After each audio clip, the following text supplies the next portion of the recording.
It's no secret that there is an underlying disdain between Verstappen and Hamilton. Two of the greatest drivers we've seen to ever be at the helms of a Formula One car who will take every opportunity to take little jibes at one another through the media. And today we'll be talking about Verstappen's recent shot at Hamilton regarding his ongoing bout with Felipe Massa regarding his 2008 title. All that and more, so stay tuned. In an interview, Max Verstappen playfully questioned Lewis Hamilton's 7-title claim, just as Hamilton faces a legal challenge to regain one of his championship trophies. Verstappen, known for his cheeky banter with Hamilton, hinted that he couldn't quite recall how many titles Hamilton had won during a conversation with a reporter. During a light-hearted chat with the media shortly after his victory at the Dutch Grand Prix, the 25-year-old Verstappen amusingly raised the question of whether Hamilton had indeed secured 7 titles. In the conversation, Verstappen playfully responded to a query by saying, "With Lewis, I don't know for sure, but I mean, for someone who has won 6 world championships, you must know."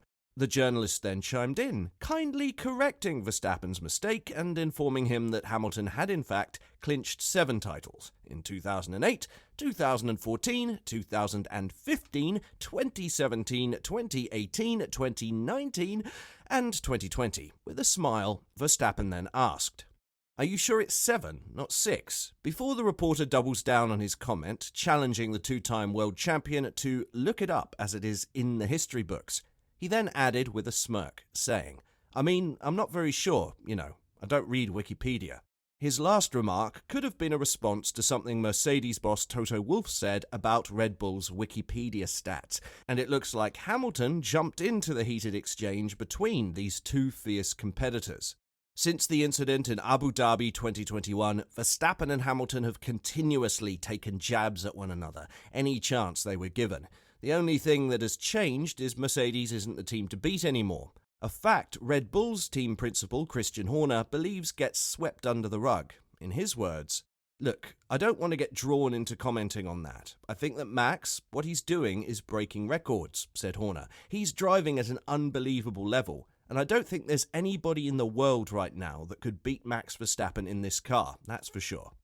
I think you have to recognise and applaud what Max is doing at the moment. It's very special to achieve what he's achieved. I think we shouldn't detract from that in any way. In sport, very rarely things like this happen, and I think it's a golden moment for him, and certainly a golden moment for the team," summed up Horner. Mercedes came into this year hoping to make a step forward from the previous iteration of these ground effect cars, only to be disappointed when the lights went out at the season opener in Bahrain. Since then, the team has made some minuscule strides forward, starting with the abandonment of their zero side pod design that they unveiled at the Monaco Grand Prix. But the team is still far off the pace of the Red Bulls, proven by their performance in the recent Italian Grand Prix. The W14 did not give both George Russell and Lewis Hamilton any chance of fighting for the podium, with the tandem consequently finishing in 5th and 6th. "I feel like Monza might be the worst one for us," the 7-time world champion said. "Singapore is all high downforce, and when we put our high downforce wing on, we generally are a little bit better, not as bad as here, so I hope I'm right." His optimism is shared by members of the team, including their head of trackside engineering, Andrew Chauvelin. The Mercedes engineer would boost the morale of both their drivers and their fans in their recent debrief video on the team's YouTube channel, where he would say, "There is a reason to think that the car will work better, and that is because Singapore is a maximum downforce circuit. Our performance at the high downforce tracks like at Barcelona, Budapest, and even Zandvoort, the car was working well, and we've had a pretty strong performance. We're hoping to be able to be a bit quicker there and get back to a position where we can challenge for podiums. The track, though, does throw up some pretty unique challenges, and we've also got some layout changes for this year. There is a sequence of 4 corners near the end of the lap that has been removed, where the track used to go underneath a grandstand through a tunnel. That's now gone, so we've got a longer straight which will change a little bit how the tyres are working. There is a bit less energy there, but it's also an abrasive tarmac. We've got the softest 3 compounds, so it's a pretty tough race on the tyres, and it's also a bumpy street circuit.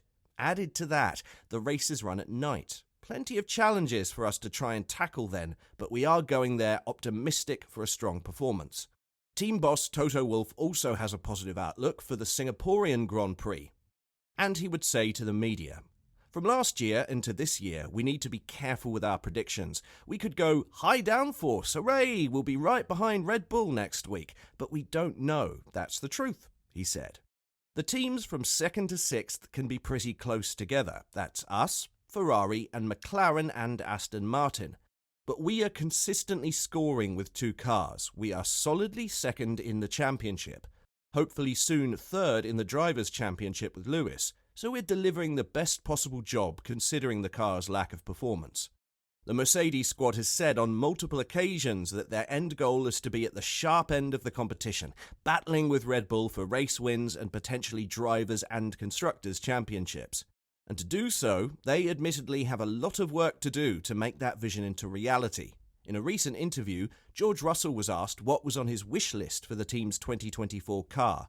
The British driver would respond with, "I think something we've been trying to improve a lot is just the through-corner balance of the car. I think both Lewis and I are searching for a bit more confidence and rear end in the car so that we can hit the ground running during a race weekend.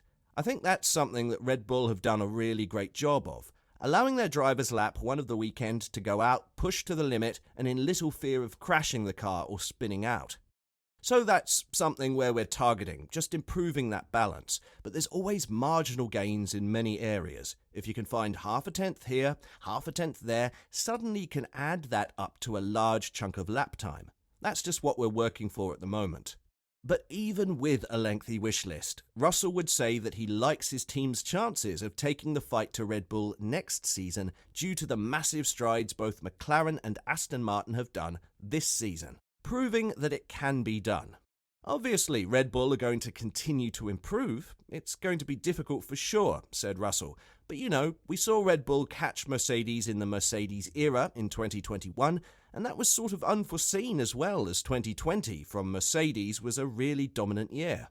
Then in 2021, Red Bull starts with the quickest car. We'll be pushing for that, but we're not going to put any huge expectations on next year. We will sort of take it race by race, making sure we get all of the right information to make the best decisions possible between now and the Bahrain test next year." So, what do you think of the subtle jibes Verstappen threw at Hamilton? Will Mercedes be back in the front next season? And who do you have winning in Singapore this weekend? Let us know in the comments section below. And don't forget to like and subscribe to the channel if you haven't.